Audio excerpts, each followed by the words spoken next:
रात के 11:11 बज रहे थे और इसी वक्त मेरा फोन वाइब्रेट हुआ।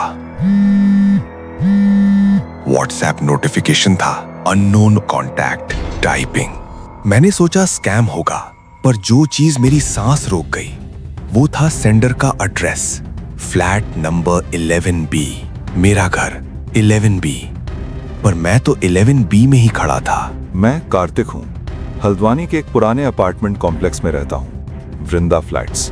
बिल्डिंग इतनी पुरानी है कि लिफ्ट कभी कभी सीधा ग्राउंड फ्लोर पर भी रोती हुई आवाज करती है। और 11B, इस फ्लैट की हिस्ट्री थोड़ी सी अजीब है। पड़ोसी लोग कम बात करते हैं। वॉचमैन जब भी मेरा कोरियर ऊपर लाता है, फ्लैट नंबर देखकर बस यही बोलता है कि सर, ज्यादा लेट तक मत जागा करिए। मैं हमेशा आज तक हंस के टाल देता था। उसी रात मेरे फोन में अचानक से एक मैसेज आता है। मैंने मैसेज ओपन करा। उसमें लिखा था, दरवाजा मत खोलना। मैंने तुरंत फोन बंद कर दिया। दिल जोर जोर से धड़क रहा था। मैंने सोचा कोई मजाक कर रहा होगा, पर नेक्स्ट मैसेज आ गया। मैं 11B का पहला रेजिडेंट था। अब मेरी उंगलियां कांप रही थीं। मैंने रिप्लाई किया, who are you? Typing indicator फिर से ऑन। मैं यहीं मरा था।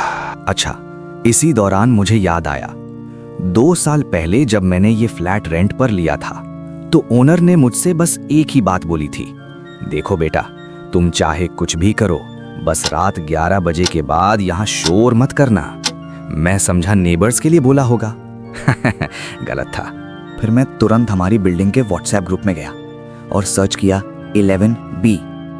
उसमें मुझे एक पुराना मैसेज मिला, 2021 का।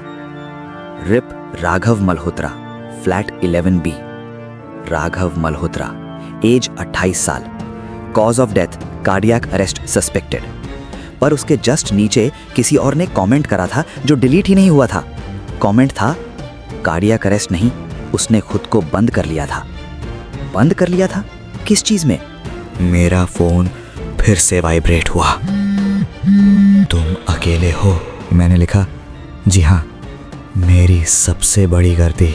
तभी मैंने दरवाजे पर एक आवाज सुनी, नॉक, बिल्कुल धीमे से।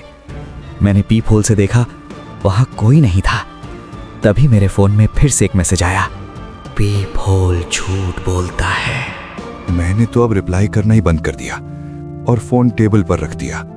तभी मेरी नजर पड़ी मेरे ड्राइंग रूम के मिरर पे। वहां किसी ने उंगली से लिखा हुआ था 11:11 PM और उसके नीचे लिखा था, बस 1 मिनट।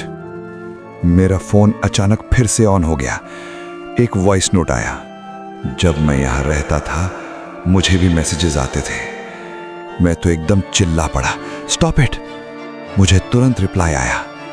मैं भी चिल्लाया था। अब तो मुझे और भी गुस्सा आ गया। मैंने लिखा, तुम चाहते क्या हो? इस बार थोड़ी स्लो टाइपिंग में उसने लिखा, बस कोई एक बार मुझे सुन ले। 11B में रहने वाला हर इंसान मुझे इग्नोर करता है। सब डर के भाग जाते हैं। फिर अचानक मुझे याद आया, पिछले 3 हफ्तों से मैं भी तो रोज 11:11 पर जाग जाता हूँ, बिना अलार्म के। मैंने लिखा, तुम जिंदा कैसे हो? रिप्लाई आया, मैं जिंदा नहीं हूँ, पर 11B जिंदा है। अचानक सारी लाइट्स फ्लिकर होने लगी। फुल स्पीड में चलता हुआ फैन रुक गया। फोन की स्क्रीन पर एक वॉइस नोट आया और अपने आप ही प्ले हो गया।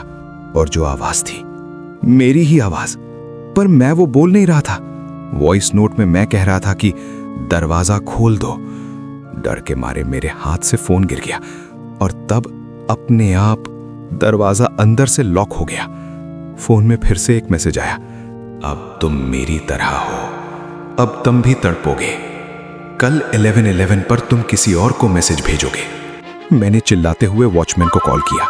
लगभग 10वीं कॉल कनेक्ट हुई, पर आवाज उसकी नहीं थी। दूसरी तरफ से किसी ने कहा, 11B से कॉल नहीं जाती, और कॉल कट हो गया। उस रात मेरे फोन का लास्ट मैसेज आया, डर मत, बस 11:11 का इंतजार कर। और स्क्रीन ब्लैंक हो गई। आज भी मैं इसी फ्लैट में हूं। मैं शिफ्ट नहीं हो पाया, क्योंकि जब भी मैं बाहर निकलता हूं लिफ्ट 11th फ्लोर पे रुक जाती है और डोर खुलते ही फोन वाइब्रेट करने लगता है।